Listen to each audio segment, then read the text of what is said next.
Hello, আসসালামু আলাইকুম সবাইকে। আমি কারিশমা। সবাই কেমন আছেন? আশা করছি ভালো আছেন এবং সবাইকে শুভ সকাল। তো আমি সকালবেলা ঘুম থেকে উঠে গেছিলাম, যদি আজকে রবিবার অনেকটা ট্রাফিক কম থাকবে, রাস্তা একদম খালি থাকবে, তার জন্য একটু লেট করে ঘুম থেকে উঠেছিলাম। তারপর বাড়ির সব কাজগুলো গুছিয়ে নিচ্ছিলাম একে একে। তো বিছানাগুলো প্রথমে আমি গুছিয়ে ভাঁজ করে রাখছিলাম, তারপরে আমি চলে গেছিলাম ব্রাশ করতে, ঘরটর ঝাঁট দিয়ে ব্রাশ করতে চলে গেছিলাম। তারপরে এসে আমি প্রতিদিন রাত্রেবেলা চিয়া সিড ভিজিয়ে রাখি এবং ড্রাই ফ্রুটসও রাখি।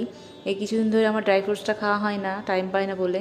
তারপর চিয়া সিডটাও আমি কালকে রাত্রে ভেজাতে ভুলে গেছিলাম, মানে এতটাই শরীর খারাপ, কারণ এখানে প্রচণ্ড ঠান্ডা। সেই ঠান্ডার জন্য আমার এত মাথা যন্ত্রণা হচ্ছে, মানে বলার মতো নয়। তারপরে আবার ডিউটি থেকে গিয়ে রান্না করে খাওয়া দাওয়া, ঘুমানো, তারপর সকালবেলা সকাল সকাল ঘুম থেকে ওঠা, উঠে বাড়ি সব কাজ করে তারপরে আসা। তো আমি চিয়া সিডটা কালকে একদম ভেজাতে ভুলে গেছিলাম, তাই জন্য আমি আজকে লেবুর জল খাবো। আমি হয় যে কোনো একটা খাই, হয় চিয়া সিড নয়তো লেবুর জল, পুরো নুন দিয়ে একদম। তো সেটাই আমি আজকে খাবো। তো সেটা বানিয়ে নিচ্ছিলাম। বানানোর পরে আমি কাল রাত্রেবেলা ডিনারের জন্য বানিয়েছিলাম আলুর পরোটা। তো সেখান থেকে একটা বেঁচে গিয়েছিলো, আমি রেখে দিয়েছিলাম। কারণ আমার যে কোনো জিনিস সঙ্গে সঙ্গে বানিয়ে খাওয়ার থেকে আমার সেই জিনিসটা বাসি খেতে খুব ভালো লাগে। মানে আমি রাত্রে যদি বানাই, আমার সকালে খুব ভালো লাগে, এরকম আর কি। জানি বাসি শরীরের পক্ষে ভালো না, স্বাস্থ্যের জন্য ভালো না, তারপর আমার ভালো লাগে। তো সেই জন্য একটা রেখে নিয়েছিলাম আর সেটা আমি খাচ্ছিলাম।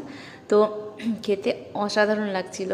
সকালবেলা বিশেষত আমি সকালবেলা কোনো তেল জাতীয় জিনিস খাই না, কিন্তু এটা যেহেতু বানিয়েছিলাম এবং আমি বাসি খেতে চেয়েছিলাম, তাই জন্য আমি